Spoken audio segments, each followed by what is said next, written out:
Le Japon est un doux mélange de modernité et de tradition, et cette dualité va être parfaitement mise en avant par ce 3e épisode de l'inspiration au voyage dans la région de Johto.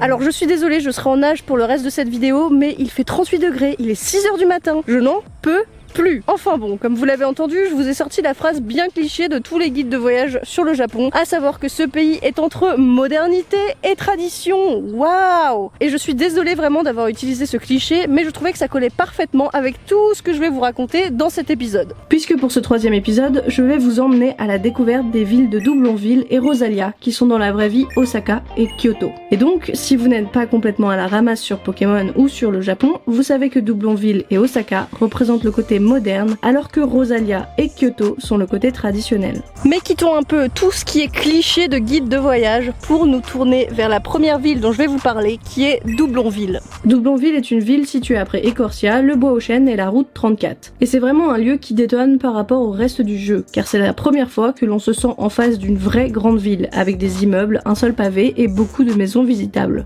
Doublonville est riche en détails, et donc en éléments qui peuvent trouver une résonance avec la réalité. Et qui dit détails, réalité, tout ça, forcément, vous savez très bien, maintenant vous connaissez mes épisodes, c'est parti, je vais vous lister tout ce qu'il y a dans Doublonville qui peut avoir un rapport avec Osaka. Le premier bâtiment imposant par sa structure et sa taille est la tour radio. Elle a été inspirée par la présence de la Tsutentaku dans la ville d'Osaka. Cette tour est un symbole. Elle a été construite en 1912 et a une histoire particulière. À sa construction, elle était la 2e plus grande tour d'Asie et elle a vite gagné une grande popularité auprès des habitants d'Osaka. Mais en 1943, donc en pleine Seconde Guerre mondiale, elle a été touchée par un incendie et sa structure a été endommagée. À cette période, vous comprenez bien que le Japon avait d'autres préoccupations que celui de conserver ses bâtiments et son patrimoine. Donc la structure en métal de la Tsutentaku a été démontée et utilisée pour fabriquer des armes ou des véhicules militaires. Cette tour a donc littéralement participé à l'effort de guerre. Va-t'en-toi.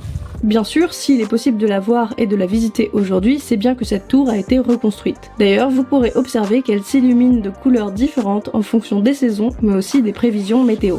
Mais comme je suis une grosse débilos, j'ai oublié de filmer cette tour pendant la nuit, donc comme ça vous ne pouvez pas la voir s'éclairer, vous avez juste des plans de elle la journée, ce qui n'est pas terrible pour illustrer mes propos, mais sachez que pendant la période des Sakura, eh bien j'ai vu cette tour s'illuminer en rose, et c'était vraiment magnifique. Si je trouve une photo, je vous la mettrai là. Voilà à quoi ça ressemble et c'est grave joli, moi je trouve personnellement. Mais fait intriguant, cette tour n'est absolument pas une tour radio dans la réalité, mais seulement une attraction touristique qui permet de prendre de la hauteur pour admirer la ville. Aussi, le design extérieur dans les premières versions du jeu or, argent et cristal est un look complètement différent de ce à quoi ressemble la tour dans la réalité. Sauf que dans les versions remake, c'est là qu'une véritable ressemblance physique apparaît, puisqu'en plus le nombre d'étages entre les deux tours correspond, puisqu'il y en a 6 dans la vraie vie et dans les jeux. D'ailleurs, le plus gros clin d'œil à la Tsutentaku est observable au dernier étage, puisque vous arriverez à un observatoire qui est très similaire à celui de la réalité. Et théoriquement, du coup, depuis l'observatoire de la tour radio, vous pouvez voir le bâtiment qui se trouve juste à côté, à savoir la gare Magnette. Et il y a les petits grillons autour de moi qui chantonnent des petites chansons, et c'est mignon, mais ça fait du bruit dans mon micro, et donc j'espère que vous m'entendez toujours. Je pète un câble!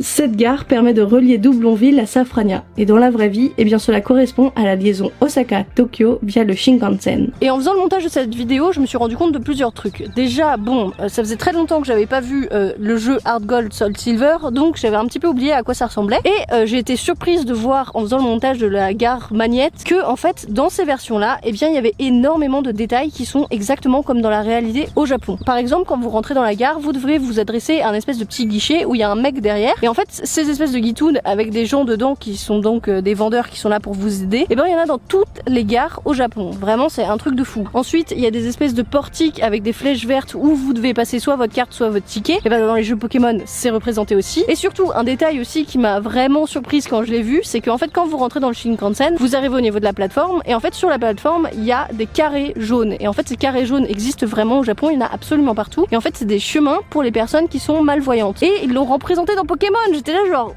c'est dingue. Et bien sûr le train ressemble comme deux gouttes d'eau au Shinkansen, et même son animation, sa façon dont il s'arrête et tout, et en plus dans les versions Earth Gold et Soul Silver, les rails du train Magnette ne traversent pas la ville, enfin vous devez pas juste les traverser à pied, mais c'est un espèce de ponton surélevé où le Shinkansen passe, et c'est comme ça aussi dans la réalité parce qu'ils essayent d'avoir vraiment les rails les plus plates possibles, et donc les Shinkansen ont des rails différentes que les trains normaux, on va dire. Et aussi ça m'a rappelé, en regardant toutes ces images, que le Shinkansen, c'est vrai qu'on en entend parler dans l'Occident comme un truc fantastique qui n'est jamais en retard, qui est magnifique, qui est propre et tout, c'est vrai, mais le seul souci du Shinkansen, c'est qu'il n'y a quasiment pas de place pour les gros bagages. Alors je m'explique, quand tu voyages avec une valise, c'est très bien, mais quand tu voyages avec autre chose qu'un format valise, c'est la merde, voilà. Parce que par exemple, mes frères et moi, on avait des vélos. Et je peux vous dire qu'on a fait chier tout le train avec nos vélos. Donc on les a mis dans l'entrée du Shinkansen, à savoir là où les gens rentrent pour aller s'asseoir ensuite. Sauf que le problème, c'est que ce Shinkansen, en fait, à chaque station, eh bien la porte peut changer. Ça peut s'ouvrir soit à droite, soit à gauche. Donc à chaque fois, à chaque station, on devait bien vérifier, aller déplacer nos vélos en conséquence pour permettre aux gens de passer. Je ne vous raconte pas le bordel que ça a été, et c'était vraiment très compliqué. Et le conducteur du train était vraiment en sueur quand il a vu nos vélos. Il s'est dit mais que faire, c'est une catastrophe, ces gens me brisent les gonades. Mais sinon, pour revenir au jeu, dans la ville de Doublonville, il y a plein d'éléments qui sont un peu négligeables, comme une fleuriste, un magasin de vélo, la maison de Léo, les casinos et plein d'autres bâtiments visitables. J'ai décidé de les mettre de côté car ces lieux peuvent être présents dans n'importe quelle ville japonaise. Donc cela ne permet pas de donner une nouvelle clé pour comprendre pourquoi la ville de Doublonville est inspirée d'Osaka. Et vous pourriez me dire légitimement, tu n'as pas parlé du centre commercial. Qu'en est-il pour lui? Qu'est-ce qu'on en fait? On le laisse de côté ou on le prend? Que se passe-t-il? Eh bien laissez-moi vous raconter pourquoi est-ce que moi j'ai décidé de le mettre dans mon analyse, et je pense que ce centre commercial est vraiment un argument en faveur de Doublonville égale Osaka. En effet, à Osaka, il y a de très nombreux centres commerciaux et il y a un certain quartier qui n'est réputé que pour ça et la beauté relative de ses panneaux publicitaires.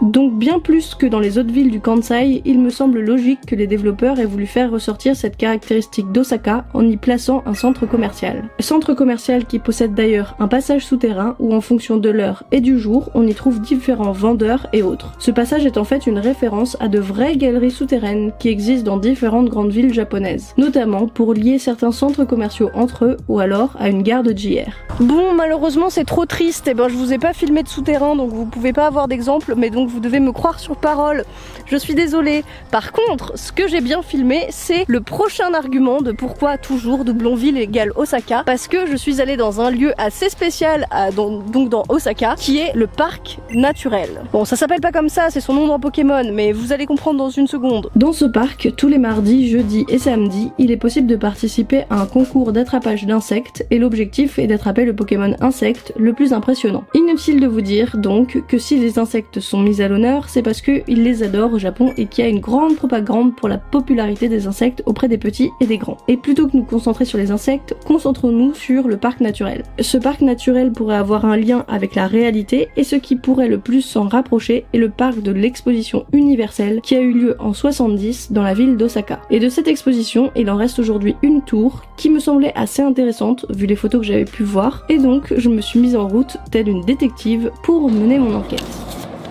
Je suis allée dans ce parc dans l'objectif de voir la tour qui est en face de moi pour voir si ça avait un petit rapport avec Pokémon, et en fait je pensais être tranquille parce qu'on est genre mardi en pleine semaine et tout, bon ok c'est l'heure de bouffer, mais là il y a un maximum de monde en train de se prendre en photo devant tout plein de sakura, non pas des sakura pardon, tout plein de pruniers, c'est ça. Et c'est un truc de fou comment il y a du monde, c'est un truc de malade. Et la tour, je la pensais vraiment pas aussi grande. Effectivement, cette tour est vraiment grande. Elle ne fait pas moins de 70 mètres de haut et elle est appelée la Tour du Soleil. Et je ne sais pas si ça a un lien avec le fait que lorsque vous remportez le concours d'attrapage d'insectes dans le parc naturel, eh bien le premier prix est une pierre soleil. Et vous le savez que moi j'adore ce genre de petits détails dans la réalité qui se retrouvent dans le jeu. Je vous en ai assez parlé dans les épisodes précédents, mais vraiment c'est un truc que j'adore, ça me fait extrêmement plaisir et je trouve ça dingue, et à chaque fois ça me surprend et je me dis toujours c'est fou à quel point les développeurs ils aiment leur pays et ils ont envie de le représenter au maximum. Et en parlant d'amour de leur pays, évidemment il y y a une ville iconique qui ne pouvait pas laisser de côté, à savoir la ville de Kyoto qui est représentée par Rosalia. Alors comme je vous l'ai fait comprendre au début de cette vidéo, Rosalia est une ville beaucoup plus traditionnelle que Doublonville, si vous me permettez d'utiliser ce terme. Et cela se voit directement quand on y accède, puisqu'il n'y a pas de grands centres commerciaux, le sol n'est pas pavé, et surtout, il y a présence en grand nombre de ces maisons en bois que j'ai appelées avec beaucoup d'inventivité dans l'épisode 2,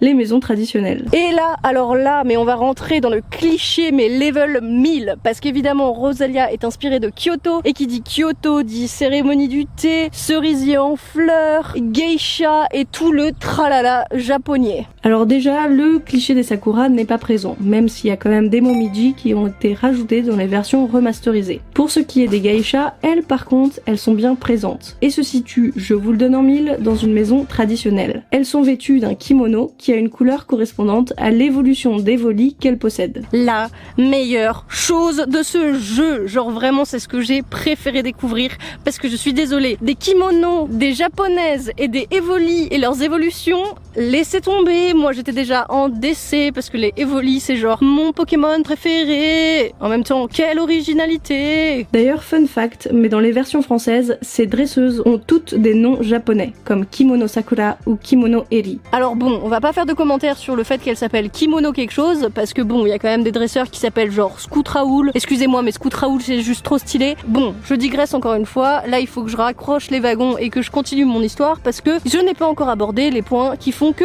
Rosalia égale Kyoto. Donc maintenant, on va s'intéresser à tous les petits détails du jeu et voir leur lien avec la réalité. Bon, là clairement, on va se focaliser sur deux lieux très touristiques et très connus dans Kyoto, le Temple d'Or et le Temple d'Argent.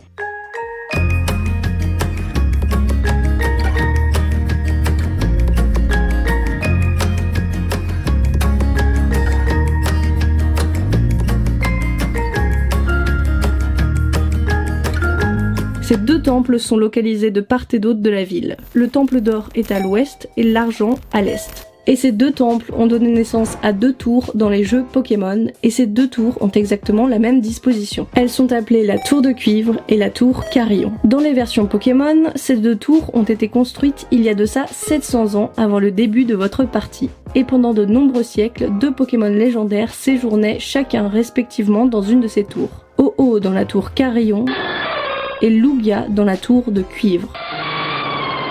Sauf que 550 ans après leur construction, un incendie s'est déclaré dans la tour de cuivre, la réduisant en cendres. Elle sera donc renommée la tour cendrée, et durant l'incendie, le Pokémon légendaire Lugia quittera les lieux pour s'installer sur une île perdue en mer. Drama. Et cet incident dans Pokémon a un lien avec un incident qui s'est réellement passé dans la réalité, puisque le Temple d'Or a été bel et bien incendié. Par contre, dans la réalité, ils ont bel et bien reconstruit ce Temple d'Or, et oui, ils l'ont pas laissé comme ça. Ils l'ont même recouvert de feuilles d'or, ce qui lui donne un aspect vraiment magnifique, parce que oui, au contraire, le temple d'argent, lui, n'a jamais été recouvert d'argent. Donc c'est juste un temple un peu classique. Et même si pendant ma visite de ces deux temples, il y avait énormément de monde, je ne regrette pas d'y être allée, car ces deux édifices sont vraiment des symboles à part entière de la ville de Kyoto, mais aussi de la ville de Rosalia.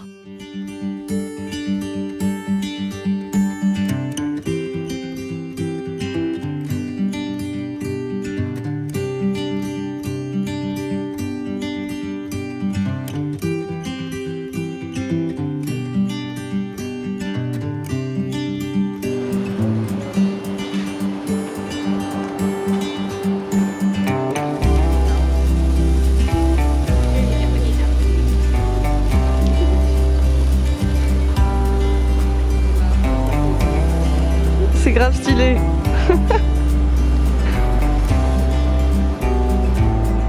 Ah.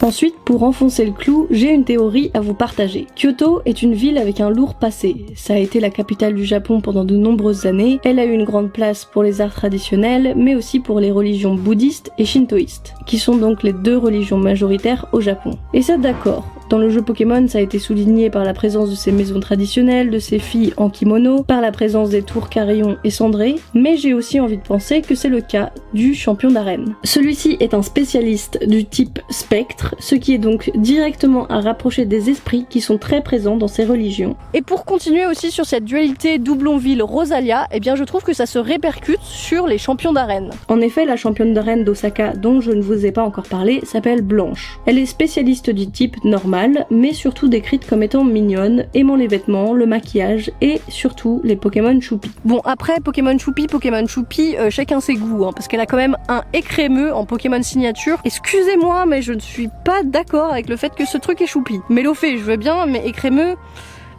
Mais bon, après comme on dit, tous les goûts sont dans la nature. D'un côté, on a donc Mortimer, un champion dans le spiritisme, et Blanche qui aime la mode et les nouvelles façons de consommer. Mortimer et Blanche représentent donc bien la dualité que l'on peut ressentir en visitant Doublonville et Rosalia à la suite. Et pour conclure sur cette dualité Rosalia-Doublonville, eh ben je dirais que en fait, moi je préfère Doublonville, j'ai toujours préféré Doublonville, et même dans la réalité, eh ben je préfère Osaka. En plus, j'y ai vécu pendant à peu près un mois, donc forcément ça a une place spéciale dans mon cœur. Mais j'ai aussi adoré me balader à Kyoto avec mes frères, c'était vraiment un plaisir un petit peu coupable. Et j'espère que j'arrive toujours à bien transmettre ma passion pour les Pokémon et le voyage dans cette série. Et il me reste encore plein de villes du Kansai à vous faire découvrir. Et j'ai hâte. J'espère que cet épisode rempli de mythologie et d'histoire Pokémon vous a plu. Moi, je prends toujours autant de plaisir à travailler ces vidéos, même si tout ce cheminement est long pour arriver au produit fini. D'ailleurs, j'en profite pour remercier chaleureusement tous mes tipeurs, vous êtes la crème de la crème. Merci de m'aider à vivre un peu des aventures complètement folles, et je vous donne rendez-vous pour le prochain épisode.